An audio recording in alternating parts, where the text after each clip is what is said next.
So this is my list of Hellraiser movies that I think are worth watching. Now, the Hellraiser franchise kind of gets the wrong end of the stick.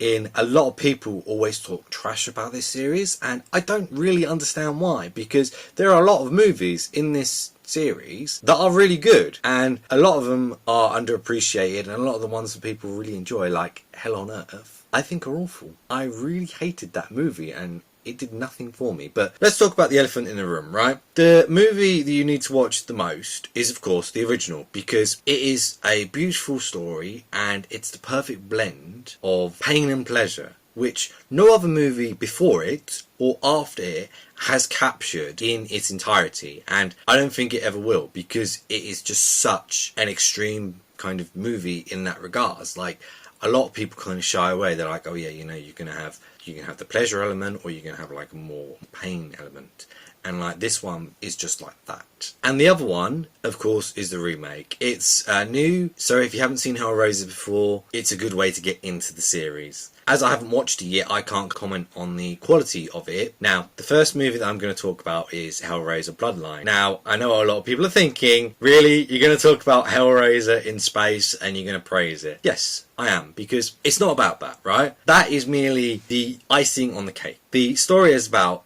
the Lament Configuration and the creator of the Lament Configuration going through kind of a journey through different generations of his ancestors and their kind of like battle with like the Cenobites and trying to get rid of them, which I love. I absolutely love into it. It's such a fascinating idea, and for me it's so well done, because you get these different stories in different eras. You start in like the early like Victorian, or I don't know, but you get like a modern day one, and then you get like a few, I think there's 3 altogether. It's been a while since I've watched it, but like it's so well done. It's not like an anthology. It's so interconnected, and it knows exactly what it's doing. Like Angelique, she's in the first one and she's kind of like trying to seduce the main bloke to get him to help her, and then as soon as he does, everything like goes to hell, literally, and then it kind of develops into more, and then you get more and more and more as you go along, and it kind of has all these kind of twists and turns, and I think it's really good. The next one I would say is Hellseeker, because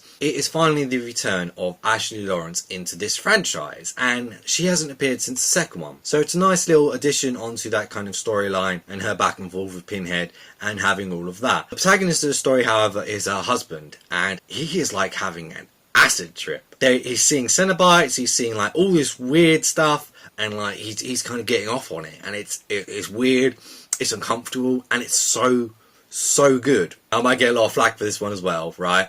Revelations. I think this is a good movie. Do I think it's well acted? No. The acting is awful, right? The practical effects, they're decent enough for what it is. They're decent enough. They did it for me. But the bit in the story for me is that these 2 guys go partying. They come across like the usual, as you expect in this series, right? And then one of them goes home, and like not is all as it seems, and like there's like somebody else in that body, and it's like a home invasion, and it gets all these kind of different layers to it. It's really intriguing just to see it kind of play out and do what it's going to do. Again, I think the proto Pinhead is a very good kind of idea and concept. Pinhead looks awful in this. I'm not gonna lie, he looks terrible, but the actor isn't too bad in the role. And lastly, I'm going to talk about Judgment. Now, this one is probably my favourite sequel, because it does something that the other ones have never done. It touches upon heaven and hell's relationship. And of course, I love stuff that has bits like this, because there's always a yin and yang to it. And them kind of having this agreement, being able to torture people. You have the introduction of the auditor and like his whole scene, like interviewing process, like, yes, what have you been doing with your life? Yes.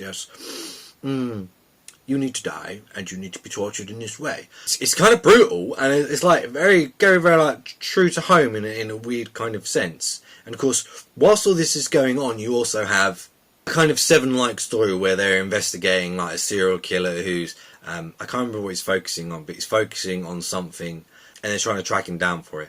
And like these 2 stories, like with regards to the auditor and the kind of serial killer, they should not like have such gravity towards each other, but they blend so well. And the visuals in this movie, right? This movie was one of the smallest budgets we've got, and it looks beautiful. It looks amazing. And I can't understand why like no one talks about Judgment in such high regards, because it is so good, and it just tosses aside like all the like kind of nonsense kind of things that we've had in this series. Like, it is a Hellraiser movie, and it is unforgivable for that. It deep dives into all the mythos, and it gives you something new and something that you can enjoy. It does leave with a bit of a open ending, I would say. The story is wrapped up, don't get me wrong, but it's very open, and I was hoping that we were going to get like something that kind of linked to that, but unfortunately we haven't. Don't get me wrong, I'm excited to have something new, but at the same time I would have loved like a sequel to this. Just give that man like a bigger budget, give him what he wants to make these kind of movies, because he does so good at it. He does such a good job. That's my thoughts. That's the ones that I think that you should check out, because I think all of these 4 movies have exceptional qualities to them, and whereas stuff like Hellworld is a very fun movie, it doesn't necessarily need to be a Hellraiser movie. Lance, Henrik Shaw and Henry Cavill are good in that movie, and like the whole kind of like disco kind of gothic kind of vibes is a good time, but Hellraiser movie, not so much. I'm rambling now, but if you have any recommendations for me, if there is like a movie that I'm not aware of that has the kind of themes in it, please by all means let me know. If you have any comments about this as well, let's talk about it. Let's talk about Hellraiser, because I love this series and it's kind of pushed aside in the horror community. I think it should be at the forefront because it's amazing. It should be up there with Nightmare, with Friday the 13th and all the rest of them, because it's such a great franchise. Thank you for watching, and I'll catch you in the next one. Bye.